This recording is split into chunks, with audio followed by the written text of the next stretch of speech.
सौन्दर्यसार सर्वस्वं वन्दे नन्दात्मजं प्रपन्नपारिजाताय तोत्रवेत्रैकपाणये व्यासमुद्राय कृष्णाय गीतामृततुल्ये नमः। वसुदेवसुतं देवं कंसचाणूरमर्दनं देवकी परमानन्दं कृष्णं वन्दे जगद्गुरुं।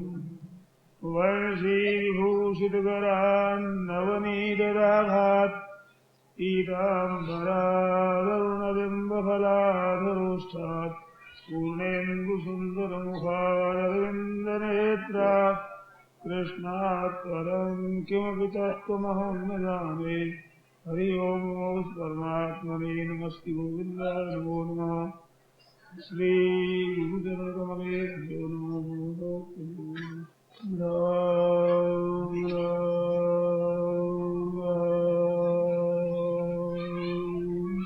सच्चिदानंद घन पूर्ण ब्रह्म परमात्मा को सादर अभिवादन कर आप लोगों समक्ष जो मेरे को अच्छी बात लगती है वो कहता हूँ। शास्त्रों से मिली हुई बात है, संत महात्माओं से मिली है और विचार करने से भी ठीक मालूम देती है। ऐसी बात वेद स्मृति सदाचार स्वस्य प्रियमात्मन एतत् चतुर्विधम प्राहु साक्षात धर्म से लक्षणम। मनोज जी महाराज धर्म के लक्षण बताते हैं कि जिसमें वेद का प्रमाण हो, स्मृतियों का प्रमाण हो और श्रेष्ठ पुरुषों ने जिसका आचरण किया है वो प्रमाण हो। और चौथी बात बताई है स्वस्य च प्रियमात्मना, अपने को भी यूं निस्संदेह और बिना पक्षपात के ठीक मालूम देती हो।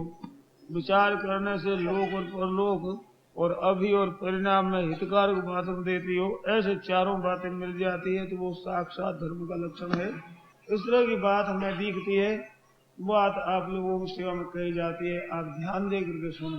जीव का कल्याण होना चाहिए, उद्धार होना चाहिए, मुक्ति होनी चाहिए, ये एक विचार।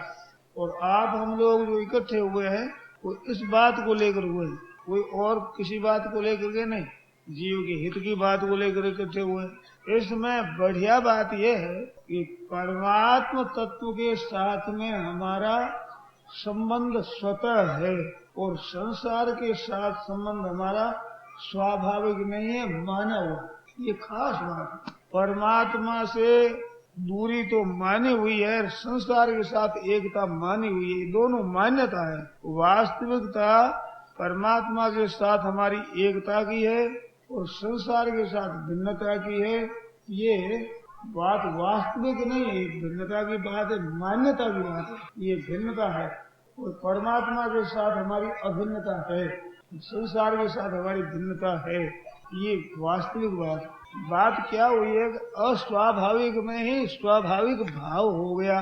संसार के साथ हमारा स्वाभाविक संबंध नहीं है, परंतु भीतर ये बात बैठ गई कि संसार के साथ संबंध हमारा स्वाभाविक स्वतः है और परमात्मा के साथ संबंध हमारा स्वाभाविक नहीं है, स्वतः नहीं है। किंतु इतना साधन करने से होगा, इतने साधन होंगे तब उसकी प्राप्ति होगी, तो वो स्वाभाविक नहीं है। ऐसी भावना बैठ गई, इससे बड़ा नुकसान होता है। बहुत नुकसान हुआ है और हो रहा है। और इस बात को ऐसे पकड़े रखेंगे और साधन करते रहेंगे तो भी जल्दी उन्नति नहीं होगी, देरी लगेगी। साधन किया हुआ निष्फल नहीं जाएगा। किसी तरह से ही परमात्मा में जो लग जाता है वो अकरणात् मंद करणं श्रेयः, न करने की अपेक्षा बिल्कुल थोड़ा मामूली किया जाए वो भी श्रेष्ठ होता, परंतु वो न जाने कब उद्धार करेगा, क्योंकि मान्यता उल्टी मानी हुई है। तो आज हिम्मत करके हम इस बात को मान लें, चाहे वो दिखे चाहे ना दिखे, किंतु दृढ़ता से मान लें कि परमात्मा के साथ संबंध हमारा स्वाभाविक है और संसार के साथ संबंध हमारा अस्वाभाविक है, स्वाभाविक नहीं है, कृत्रिम है, बनावटी है, बनाया हुआ है और टिकेगा नहीं। ये बात बिल्कुल अनुभव सिद्ध है, क्योंकि इतने ये शरीर है, इन शरीरों के साथ अपना अपना संबंध थोड़े वर्षों से है, 100 वर्ष के भीतर भीतर का संबंध है। तो 100 वर्ष उम्र का कोई आदमी शायद ही हो अपना, इन शरीरों के साथ संबंध तो 100 वर्षों के भीतर भीतर है। और ये भी एक मान्यता है कि 100 वर्षों के भीतर भीतर ही इनके साथ संबंध टूट जाएगा। कोई एक योगी हो 200, 400, 500 वर्ष जी सकता है, तो 1000 वर्ष के बाद, लाख वर्ष के, करोड़ वर्ष के बाद, पर एक दिन छूटेगा। और पहले संबंध था नहीं, तो बीच में संबंध माना हुआ है। ये दिखता है स्वाभाविक संबंध, परंतु ये वास्तव स्वाभाविक नहीं है, माना हुआ। और परमात्मा के साथ संबंध दिखता नहीं। तो भगवान कहते हैं ममई वांशो जीव लोके जीव भूत सनातन। मम एव अंश, यहाँ तो भगवान ने एव शब्द लगाया। एव का अर्थ होता है निश्चय ही। मम एव का मेरा ही अंश है, ये जोर लगाने में एव का अर्थ। ममई वांशो, मम बिल्कुल मेरा ही अंश है। ये जीव है तो मेरा अंश बिल्कुल, पर जैसे एव लगा करके जोर दिया है, ऐसे अगर ये शब्द बताया है कि जीव भूत, ये जीव बना हुआ है। मनुष्य जीव का तो है बनावटी बना, और मेरे साथ में है संबंध असली, ये स्वाभाविक है। तो परमात्मा के हम हैं, हमारे परमात्मा है, ये बात सच्ची। और शरीर संसार का है, संसार शरीर का है, ये एक है, ये बात सच्ची। तो ये न दिखने पर भी इस बात को हम मान लेते हैं, तो अगर दिखने लग जाएगी। और बालक पढ़ता है तो क ख ग घ लिखता है, उसको दिखता नहीं। और थोड़ा थोड़ा याद कर लेने पर भी वो सीधा सीधा तो क ख ग घ ङ लिख देगा, और पढ़ भी लेगा। और घ लिख दिया जाए पहले ही तो बस थक जाएगा। ये क ख ग घ ऐसे लिखता। तो आप लोगों को ऐसे याद करना पड़ता है क्या, कागज लिखते हुए, कोई काम करते हुए, कि वो कौन सा अक्षर है, वर्णमाला का कितवा अक्षर है, याद नहीं करना पड़ता, तो वो साफ दिखने लग गया। तो ये तो वास्तव में सीखी हुई बात है, वो भी स्वाभाविक हो जाती है। जो पहले से ही स्वाभाविक है वो स्वाभाविक हो जाए, इसमें आश्चर्य क्या है। जब बनावटी बात भी इतना स्वाभाविक रूप धारण कर लेती है, तो वास्तव में है वो स्वाभाविक हो जाए, इसमें क्या आश्चर्य है। तो संसार के साथ हम अपने को मानते हैं, ब्राह्मण है, क्षत्रिय है, वैश्य है, शूद्र है, ये गृहस्थ है, साधु है, ये बहन है, एक भाई है। ये मान्यता तो इस थोड़े के वन आश्रम के साथ में हमने मान ली है, थोड़ी इसके साथ। पहले इसके साथ नहीं थे और फिर इसके साथ नहीं रहेंगे। तो ये बात अगर पहले से मान ली जाए कि बात सही है कि संसार के साथ संबंध तो हमारा माना हुआ है, और परमात्मा के साथ संबंध हमारा स्वाभाविक है, वो मिट नहीं सकता। जैसे अपने देश कहावत है कि धुआं थोड़ी उतरे। एक काव्य में मैं देखा था, वो कहीं चला गया तो उसकी मार पड़ी, तो मार पड़ने से कहीं लीला कहीं लाल चिन्ह हो गए, खून ज्यादा हो गया इकट्ठा मार से, तो कहीं नीला काला हो गया, लीला हो गया, और कहीं थोड़ी तो लाल हो गया। अब वो लाल और पीला है, वो धोने से उतर जाएगा, वो रंग उतरेगा नहीं। ऊपर लगाया हुआ तो होली का रंग उतर जाए, पर तो चोट लगा हुआ भीतर का रंग उतर जाएगा धोने से, वो तो भीतर से है, तो उतर कैसे आए। तो भगवान के साथ संबंध हमारा धोया नहीं उतर सकता, और ये संसार का संबंध चिपकाया हुआ रह नहीं सकता, ये तो चिपकाया हुआ संबंध है। क्योंकि अपने आप को बालक कहते थे, आज बालक नहीं कहते हैं, तो बालक अपना छूट गया कि नहीं, तो फिर जवानी नहीं छूटेगी क्या, वृद्धावस्था नहीं छूटेगी। अगर छूटने की रीत न होती तो बालक बना कैसे छूट गया, और रीत है तो ये भी साथ कैसे रहेगी, सच्ची बात है। तो इसके साथ संबंध हमारा सदा रहने वाला नहीं, और भगवान के साथ संबंध हमारा सदा रहने वाला है, वो छूट नहीं सकता। तो अब क्या करना चाहिए, तो भाई जैसे चलते चलते नदी आ गई तो नौका पर बैठ गए, कोई कहीं रहने वाला, कोई कहीं रहने वाला, कोई इधर से कोई इधर से आए, आकर नौका पर बैठ गए। और नौका पर बैठ उस पार होने पर कोई इधर गया, कोई इधर गया, कोई इधर गया, अलग अलग रास्ता उनका। नौका में जब तक बैठे हैं तब तक साथ में हम हैं, जल में चढ़ते हैं तब तक नौका में एक में बैठे हुए हैं, जहाँ उतरेगे बस अलग अलग अपना अपना रास्ता लिया। इसी तरह से आप हम सब इकट्ठे हुए हैं, नदी नाव संयोग ऐसे इकट्ठे हुए हैं, और फिर तो भाई अपने अपनी दिशा में चले जाएंगे। इस वास्ते यहाँ इकट्ठापन हमारा एक थोड़ी देर के लिए हुआ तो क्या करे कि अच्छे से अच्छा बर्ताव करो, उत्तम से उत्तम बर्ताव करो, सबके हित का बर्ताव करो। तो ये साथ तो रहेगा नहीं, ना रुपये साथ रहेंगे और ना ये व्यक्तियां साथ रहेगी, किंतु इनके साथ बर्ताव करोगे उसमें अच्छी नीयत से दूसरे को सुख पहुंचाओगे तो सुख पहुंचाने का भाव साथ में रहेगा, और खराब नियत रखोगे दुख पहुंचाओगे तो दुख पहुंचाने का भाव भीतर रहेगा और वो भाव साथ में चलेगा।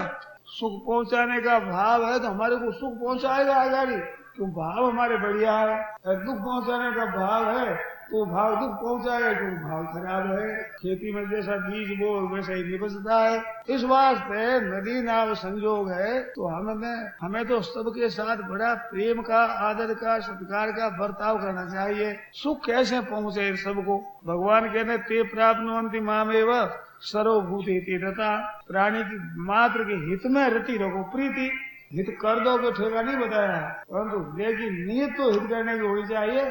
और नियत ही साथ चलती है, हित की अवस्था थोड़ी चलता है। वो साथ में चलते तो धनी आदमी तो बहुत ज्यादा कर सकते हैं, गरीब आदमी बहुत थोड़ा कर सकते हैं, तो उसके साथ थोड़ी पूंजी चलेगी और धनी आदमी के साथ में बहुत ज्यादा पूंजी चलेगी। ये बात नहीं है, उसकी शक्ति देखी जाएगी और भीतर की भावना देखी जाएगी। कैसी भावना? महाभारत में एक कथा आती है, महाराज युधिष्ठिर ने यज्ञ किया, उसकी बड़ी प्रशंसा हुई, ब्राह्मणों ने और दूसरे लोगों ने बड़ी प्रशंसा की। तो उसमें एक कायदा रख दिया था कि 1 रुपया मांगे उसको 10 देना, 10 मांगे उसको 100 देना, और 100 अगर मांग ले तो 1000 देना, 1000 मांगे तो 10,000 देना, 10,000 मांगे तो लाख देना, 10 गुना दान देना। तो जो दान अधिक दिया जाएगा वो प्रशंसा होगी।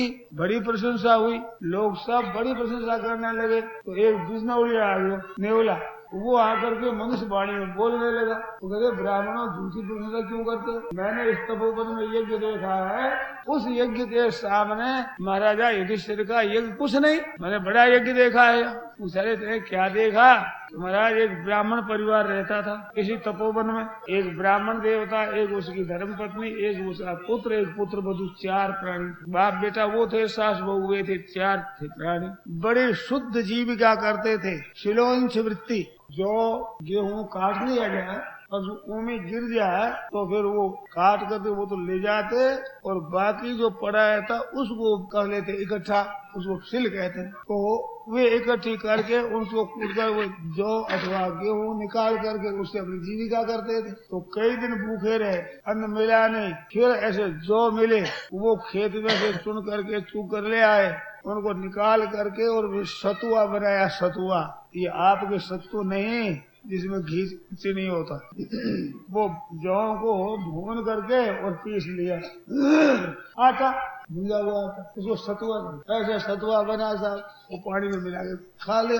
नमक बना लो, नहीं छोटी सी मिर्च ले लो, मिर्च वो चबाते वो दे ले, इस तरह से वो ले, इस तरह से वो सतुआ बनाया, बनकर तैयार हुआ। तो 4 प्राणी गए थे तो 5 हिस्से किए, 5 विभाग, क्योंकि अतिथि का विभाग पहले होना चाहिए। ऐसे वो सतुआ बना करके और रखा। और ऐसा कायदा है गृहस्थ को चाहिए कि जब रसोई बन जाए तो दरवाजे पर जाकर खड़ा रह जाए, कोई अतिथि आ जाए तो उसको भोजन कराना और खड़ा रहना। एक गाय दूध इतनी देर तक, अगर इतनी देर में अतिथि न आवे तो उसका भाग अलग निकाल दो और अपना पालो, और वो आ जाए तो पहले उसको भोजन कराओ फिर भोजन करो। और भिक्षुक है ले जाता तो दे दो फिर भोजन करो। तो वहाँ खड़ा रहा तो एक ब्राह्मण देवता आ गए, महाराज भिक्षा करो, भोजन करो। हाँ, आकर बैठ गए। वो 5वां हिस्सा था, महाराज के परोस दिया, वो पा गए। ब्राह्मण देवता ने देखा कि तृप्ति नहीं है, तो ब्राह्मण देवता जो मालिक थे उन्होंने अपना हिस्सा सब दे दिया, वो भी पा गए। तो ब्राह्मणी ने आकर अपने पतिदेव से कहा कि महाराज मेरे वाला हिस्सा भी दे दीजिए, अतिथि की तृप्ति नहीं होगी। कहा देखो अपने अतिथि सत्कार हो, गृहस्थ के धर्म का पालन हो गया। गृहस्थ का ये कोई ठेका नहीं कि भर पेट ही अन्न दे, अपने दे दिया, अपने धर्म का पालन हो गया, तुम खा लो। स्त्री जाति हो, तुम्हारे को भूख लगती है, अधिक सह नहीं सकोगी, ऐसे ब्राह्मण देवता ने कहा। उसने कहा कि नहीं आप भूखे रहे मैं भोजन करूँ, ये होगा नहीं, मेरा धर्म नहीं है। ऐसे जाके हट किया तो महाराज ने वो भी दे दिया। और वो देने के बाद में महाराज वो तो फिर आचमन किया ही नहीं, वहाँ तृप्ति हुई नहीं। तो लड़के ने जा करके और पिताजी से कहा कि पिताजी मेरे हिस्सा का भी आप दे दीजिए। पिताजी देखो बेटा तुम जवान होता है तो उसकी अग्नि होती है, दीप भूख लगती है ज्यादा, हम तो बुढ़े हैं, इस बार से कोई बात नहीं होती, तेरे को भूख लगे, कई दिनों के भूखे हो पहले ही और अभी भूख कैसे सहोगे। कहते हमारे माँ बाप भूखे रहे हम भोजन करें ये होगा नहीं और हम सह लेंगे। अरे हिम्मत करे तो जवान में सहने की शक्ति भी तो ज्यादा होती है, जब भूख ज्यादा लगती तो क्या हो। बहुत हट किया उसने, हट करने पर वो भी भोजन दे दिया, वो भी कर गए पा गए। तब वो हमारा पुत्र बधू पहुंचे अपनी सास के पास और जाकर प्रार्थना की कि पिताजी को कह दीजिए कि ये भी दे दे मेरा भी। बेटा तुम अपना सास ने कहा ससुर ने भी कहा तुम्हारी छोटी अवस्था है, स्त्री जाती हो, इस वास्ते भूख नहीं सहस होगी। मतलब कि हट बहुत किया कि मैं पाऊंगी नहीं, तो ससुर ने वो भी दे दिया। देने का काम बड़े का होता है, दान करना, पुण्य करना, श्राद्ध करना, तर्पण करना, जो कुछ करे बड़ा करे उस सबको मिलता है। तो ब्राह्मण देवता ने वो भी परोस दिया, वो परोसने पर क्या बस अब मैं तृप्ति हो गई, अब नहीं चाहिए, अब चाहे आएगा कहाँ से। चारों ने महाराज भूखे रह करके अन्न दे दिया, देने पर ब्राह्मण तृप्त हो गए। और देने पर क्या हुआ कि वे चारों के चारों प्रसन्न हुए। दान देने मात्र से कोई चीज खरीदी नहीं जाती, भाव से वस्तु खरीदी जाती है। तो वे प्रसन्न हुए चारों के, आज बहुत अच्छा हुआ हमारा गृहस्थ धर्म का पालन हो। ऐसे वानप्रस्थ समझ लो चाहे गृहस्थ समझ, ऐसे खुश हो गए, प्रसन्न हुए। तो वो भोजन करने वाले ब्राह्मण देवता खुश हो, वो हो गए प्रकट। धर्मराज खुद थे, उन्होंने कहा मैंने तुम्हारी परीक्षा ली कि धर्म में कितने दृढ़ हो, परंतु मेरे पर तुमने विजय कर दी, धर्म पर विजय कर दी। इतना सब कुछ देख कई दिनों के भूखे रहने पर देकर प्रसन्न हो गए, इस वास्ते मैं बड़ा प्रसन्न हो गया। अब चलो इसी देश से स्वर्ग में चलो, ऐसे उसको ले गए। तो नेवला कहता है मैंने वहाँ देखा तो ब्राह्मण देवता ने आचमन किया, उस पत्थर में जाकर लोट लगाई, तो वो जहाँ जहाँ जड़ लगा आधा से ही मेरा सोने का हो गया। ये देखो मेरे सोने का सही है। यहाँ की प्रशंसा सुनी कि युधिष्ठिर ने बहुत बड़ा यज्ञ किया है, तो चलो भाई पूरा ही सोने का बन जाए। तो रेत और लगी, कादा लग गया, एक बार सोने का नहीं हुआ। आपका तो बहुत बड़ा भारी था, बहुत बड़ा भारी क्या हो बड़ा। इसे अर्थ ये हुआ कि वो 5 हिस्सा सत्वे का जो पुण्य हुआ, वो पुण्य हजारों लाखों रुपया देने पर नहीं हुआ। तो लाखों तो थोड़ा ही है, भूखे पेट रहकर देना अन्न बड़ा कठिन होता है। आदमी 1000, 10,000, 20,000, लाख रुपया खर्च कर सकता है, पर तो अपने पास में बहुत पड़ा हुआ है। कई दिनों के भूखे पेट रह करके फिर प्रसन्न हो जाना के बाद निहाल हो गया, आज ये बात कठिन होती है।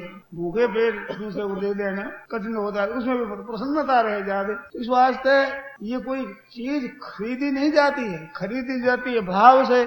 तो खरीदी जाए वस्तु से तो वस्तु तो सबके साथ में, सबके पास में समान नहीं है, परंतु ये भाव तो सबके पास में है। इसमें कमी क्या बताइए, धन के धनवान भी है, निर्धन के भी है, बहनों के भी, भाइयों के भी, सबके भाव तो है ही भीतर का। खूब देकर भोजन कराकर हम प्रसन्न हो जाए तो कितनी बढ़िया बात हो जाए, कितनी उत्तम बात हो जाए। इस बात भावग्राही जनार्दन। तो ये जो त्याग है यहाँ का, ये हमारे अपना मान लिया, इसका त्याग कर प्रसन्न हो जाए तो हम जहाँ हैं वहाँ पहुँच जाएंगे। परमात्मा के हम हैं, हमारे परमात्मा है, ममई वांश वो परमात्मा का तो अंश है। और ये तो रूप बना हुआ है, तो जीव रूप बना हुआ इन चीजों की आसक्ति ने ममता ने, एकता ने हमारे को यहाँ बना लिया, फंसा लिया। अब वो अगर हम त्याग कर देते हैं तो त्यागात शांति अनंतरम, अनंतरी शांति मिल जाए। तो यहाँ के हम रहने वाले नहीं, हम वो परमात्मा के यहाँ रहने वाले। ये बात याद कर ले, समझ में आवे चाहे ना आवे, और बात ठीक है। थोड़ा दिनों से ये शरीर है। राव जोधा जी ने जब जोधपुर बसाया उस समय का एक आदमी भी नहीं, तो शहर तो और बहुत बढ़ गया। तुम बसते हैं इधर ही सभी, बस चले जाते हैं, नए आ जाते हैं फिर चले जाते हैं, नए आ जाते हैं चले जाते हैं, इस तरह से बस रहा है। तो रहने वाला, स्थायी रहने वाला तो कोई है ही नहीं यहाँ, सब आए हुए हैं, जाने वाले हैं। तो आप हम सब विचार कर रहे कि भाई हम तो यहाँ के मुसाफिर हैं, आए हुए हैं और जाएंगे। यहाँ रहने की रिवाज नहीं, कोई आज गया, कोई काल गया, कोई जावन हर तैयार खड़ा नहीं, कायम कोई मुकाम। यहाँ चिरकाल से यही रिवाज रही, यहाँ की रिवाज यही है, नीति यही है, यहाँ की कोई स्थिर रहने वाला है ही नहीं। फिर आप और हम कहने स्थिर रह जाएंगे, और परमात्मा के साथ सब एक रहने वाले हैं, उनसे अलग कोई रह नहीं सकता, हो ही नहीं सकता। इस वास्ते उसको कठिन न मान करके संसार में रहना कठिन मानना चाहिए, क्योंकि रहना कठिन है ही। और उनको कठिन क्यों नहीं मानना चाहिए? उसके साथ एक होना कठिन नहीं है, क्योंकि वो तो हमारे हैं, हम उनके हैं। और शरीर संसार का है, संसार शरीर का है। इनके दोनों की एक जात है, उनकी जात हमारी एक जात है। तो उसकी प्राप्ति को कठिन न माने, वो तो हमारा है, हक लगता है। जैसे बच्चा अपनी माँ को मानता है ना, मेरी माँ है, गोद में चला जाए क्या तो वो समझता है मेरी माँ है, इसमें क्या बात है भाई? ऐसे वो परमात्मा तो हमारे हैं, हम परमात्मा के हैं। ऐसी बात मानने पर भजन बड़ा सुगम हो जाता है, सरल हो जाता है। हमारे प्रभु है, उनका हम भजन कर रहे हैं, उसका नाम ले रहे हैं, उसका कीर्तन कर रहे हैं, उसकी कथा सुन रहे हैं, उनकी बातें सुन रहे हैं, सुना रहे हैं, विचार कर रहे हैं। ये तो घर की बात, अपने घर की बात है वो। और ये संसार की बात अपने घर की नहीं है, ये तो मुसाफिरी की बात है। मुसाफिरी में आप बढ़िया से बढ़िया मकान में ठहर जाओगे तो भी वो मकान अपना नहीं होगा, वहां से निकलना पड़ेगा। कितनी बढ़िया धर्मशाला हो और कितना बढ़िया मकान हो, कितनी बढ़िया सामग्री हो, पर तो वहाँ कैसे रहोगे भाई? वहां तो मुसाफिरी है, जाना पड़ेगा। ऐसे यहाँ जीव लोग, जीव भूत है, मुसाफिर है यहाँ का, तो यहाँ से तो जाना पड़ेगा, निकलना पड़ेगा एक दिन। यहाँ तुम कैसे रहेंगे? कोई रहा नहीं तो फिर अकेले अपने नई रिवाज हो जाएगी, रह जाएगी ना, नहीं रह सके। तो हम भगवान के हैं, अब यहाँ बैठे तो यहाँ तो बर्ताव अच्छे से अच्छा, उदारता का, श्रेष्ठ का बर्ताव, श्रेष्ठता का करना है। और प्रभु को तो अपना है, मान लेना है, जान लेना है, तो सच्ची बात है, उसको मान ले। हम भगवान के, भगवान हमारे हैं, तो साधन सीधी सीधी बात है, साधन भी और क्या है? ये मानकर जो कर बर्ताव करो वो सब का सब साधन हो जाएगा। भूल जाते हैं तो गलती हो जाती है, बढ़िया से बढ़िया बात भी हो जाए कर रहे, परंतु भूल हो गई तो वह भूल ही रहेगी। आपने कोई जोड़ लगाई और पहली पंक्ति में ही 39 होते हैं, आपने 40 मान दी और बिंदी लिख दी और दूसरी लाइन में 4 मिला दिया। अब बड़ी सावधानी रखी अंत तक, तो क्या हिसाब सही हो जाएगा? कैसे? तो हम तो एक जगह भूले सब, एक जगह काफी है, खत्म हो गए सब, कुछ नंबर 1-2 अंक के बाद में अंक भी सही आ जाएगा पिछाड़ी वाले, पर सही आदत हो गए क्या? वो एक भूल होती, सब गलती है। ऐसे ही आरंभ की हमारा संसार है, हम यहाँ के हैं, ये पहली पंक्ति में भूल हो गई। अब बड़ी सावधानी से काम करो, कितनी सावधानी से करो। हमारा कलेक्टर, हमारी जमीन है, मुकुट में हम विजय कर लेंगे, ऐसा कर लेंगे, ऐसा कर लेंगे। भैया भूल गए, आरंभ पहली पंक्ति में भूल हो गई। ये हमारे है नहीं, हमारे मानने के लिए है, तो हमारा मान करके काम करने के लिए हमारे है। जैसे एक डॉक्टर कह देता है ये काम हमारे हल्के के हैं, इसमें है, हम काम करेंगे, हम इलाज करेंगे, वे गांव उस डॉक्टर के माने जाते हैं, तो डॉक्टर के वो माने जाते हैं इलाज करने के लिए, न कि आधिपत्य करने के लिए। इस तरह से आपके घर के प्राणी है, आपके जमीन है, आपके रुपए पैसे हैं, इनका उपयोग करने के लिए आप मालिक हैं, उन कब्जा कर लेना ये तो ठीक नहीं है। भगवान ने ईमानदार समझ करके चीजें दी, ये कुटुंब दिया है, ये घर दिया है, ये मकान दिया है, इनका काम अच्छा उपयोग करो भाई। और उपयोग तो करते रहे, मालिक बन के बैठ गए। तो भगवान बड़े उदार है, जब तक दे रखा है तब तक कुछ नहीं बोलेंगे, रहने देंगे नहीं। आप देखो किसी के पास रहा है क्या? बड़े बड़े राज्य थे, बड़ी बड़ी संपत्ति, वैभव था, आज उनके पास वो है? हाँ, तो फिर अपने लिए कैसे हो जाएगा? नई रिवाज जो हमारे हो जाएंगे, ये हमारे है नहीं। और प्रभु हमारे हैं, क्योंकि संसार तो बदलता है, प्रभु बदले नहीं। सतयुग, त्रेता, द्वापर, कलयुग, इनकी कथाएं हम सुनते हैं, भगवान राम की कथा सुनते हैं। उस समय जो भगवान थे वही भगवान आज। संसार बदल गया, युग बदल गया, काल बदल गया, सब बदल गए, भगवान नहीं बदले। ऐसे नहीं सतयुग के भगवान दूसरे होते हैं, कलयुग के भगवान दूसरे होते हैं। अब कलयुग में भगवान मिलेंगे तो छोटे मिलेंगे, कलयुगी भगवान मिलेंगे, और सतयुगी भगवान सतयुग वालों को मिलेंगे। ऐसे भगवान दो है क्या? वो एक ही, और जीव भी वही है। भूत ग्राम स एवं वही भूत है। नत्वेवाहम जातु नाशम नत्वम ले में जनाधिपा नते भविष्यामा, तुम हम पहले नहीं थे, नहीं है, पहले भी आप हम थे, अबारी है, वो फिर भी अब तो रहेंगे। ये तो सदा रहने वाला है, तो सदा रहने वाला है, वो इस न रहने वाले के साथ मिल करके और न रहने वाले को है मान लिया, ये गलती होगी। इस गलती का आज सुधार कर ले। ये जो अपना मानते ये हमारा नहीं है भाई, ये तो संसार का है, इसकी सेवा के लिए है, तो इसकी सेवा में लगा देना है। तो परमात्मा का दिया हुआ है इस संसार की सेवा करने के लिए, तो संसार की सेवा में लगा देना, बड़ी ईमानदारी से लग जाए तो खुश हो जाना। उस ब्राह्मण की तरह बड़ा अच्छा काम, आज सत्कार हो गया, अतिथि सत्कार हो गया, खुश हो गया, लग जाए बड़े अच्छे काम में लग गया, उत्तम काम में लग गया, फिर क्या चाहिए, बहुत अच्छा हुआ। इस तरह का बर्ताव करें हम और प्रसन्नता रहे तो यहाँ भी मौज रहेगी। देखो धन चला जाएगा तो दुख होगा, कब के अपना मानोगे तब, ठाकुर जी का ही मानोगे तो क्या अच्छी बात, चला गया तो अपने भीड़ कम हुई, अब खर्च थोड़ा करना पड़ेगा, ज्यादा होगा तो ज्यादा खर्च करना पड़ेगा। अरे ज्यादा कमाओ तो टैक्स ज्यादा देना पड़ता है कि नहीं, थोड़ा ही कमाओ तो टैक्स थोड़ा ही लगता है। ऐसे हमारे पास बस थोड़ी है तो पुण्य थोड़ा करना पड़ेगा, टैक्स थोड़ा लगेगा। सत्य सारू दत्त बाटी है नापो कहते नरा, सत्य सारू दत्त शक्ति के अनुसार सत्य सारू दत्त बाटी है नापो कहते नरा, निपट ना करो न दीजिए उन तो देश धरा। साहब घर में अभाव है, निपट ना करो न दीजिए, साहब ना मत, शक्ति के अनुसार दो, अपनी इतनी शक्ति है भाई, उतने से अपना काम बन जाए। इस वास्ते ये अपना है नहीं, ये भीतर में मान लो, बर्ताव फिर जैसे शास्त्र के और व्यवहार में ठीक लगे वैसा बर्ताव करो। पर तो वास्तव में ये कुटुंब और धन और संपत्ति वैभव अपना है नहीं, कोई साथ में लाया नहीं, इन चीजों को वस्तुओं को कुटुंबियों को कोई साथ में लाया नहीं, और कोई साथ में ले जाएगा नहीं, साथ में जाएगा क्या ले जाएगा, ये लाश भी यही पड़ी रहेगी, लोग उठाएंगे इसको और साथ में ले जाएगा, ले जा सकते नहीं और लाए है नहीं। और रहते हुए भी मन के मुताबिक बनाए रख लोगे क्या, अगर मन के मुताबिक रख ले तो मरेगा कोई नहीं, तो बिना चाहे मरना पड़ता है, तो मरने की शौक है क्या किसी के, फिर भी मरना पड़ता है नहीं, तो चाहना से अगर जीवित तो कौन मरेगा बताओ, निर्धन कौन रहेगा, रोगी कौन रहेगा, सब मौज करेंगे। इस वास्ते हमारी इच्छा के अनुसार ये नहीं रह सकता, क्यों हमारा है नहीं, हमारा होता तो कौन छीन सकता है हमारे यहाँ से, पर तो हमारा है नहीं भाई, हमने अपना मान लिया, ये गलती करी है। इस वास्ते जब तक शरीर है तब तक अच्छे से अच्छा उत्तम से उत्तम बर्ताव करो, अच्छे से अच्छा बर्ताव करो, सबकी सेवा करो, सबसे मिल चालिए नदी नाव संजो।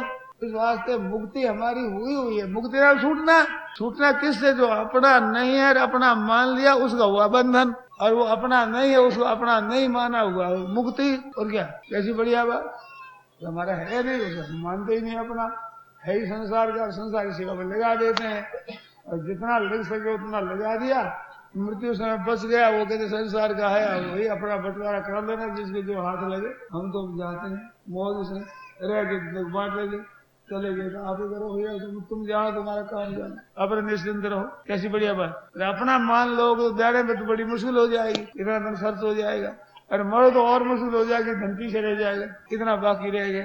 दो घड़ी ठहरो जम राजा, क्यों माया पड़ी है मेरी बिखरी, माया बिखरी हुई बड़ी है, थोड़ा ठहरो, उनको ठहरता नहीं, हाकम आए हवालदार छोड़ नगरी, अब छोड़ नगरी रे हंसा छोड़ नगरी, हाकम आए हवालदार छोड़ नगरी, ये नगर छोड़ना पड़ेगा भाई, ये बैठे हैं ना, ये हमारा नहीं है, पंचरत्य है, पंचरत्य अधम शरीरा, ये पंचों की धर्मशाला है, ये पंचों का है मकान, रहने के लिए दिया गया है, एक एक आदमी को दिया गया है, ये पंचायती का मकान दिया गया। अब पंचायती मतलब एक आदमी मालिक बन जाए कैसे रहेगा, इस बात ये रहेगा नहीं। एक कथा आती है, एक बूढ़ी मैया थी, हमने बचपन में सुना है, संतों की वाणी में ऐसे ऐसे कथाएं आती है, कई पर्चियां आती है, कथा आती है, डोकरी की कथा कहलाती है, डोकरी वो आई है जिसमें वो बुढ़िया बेचारी सोती थी, लाठी टेक करके और कमर झुक गई, ऐसे चलते तो इधर राजा भोज और कालिदास आ रहे हैं, उनके पास में सोचा भाई इनको मैया को पूछे, तो पास में आगे के पूछा, माँ जी आप इतने निगाह रखती हो, क्या खो गया आपके, जो जमीन में ऐसे ही दिखती देखती चलती हो, तो क्या खो गया, तो बेटा मेरे से तेरे गई उसका खोज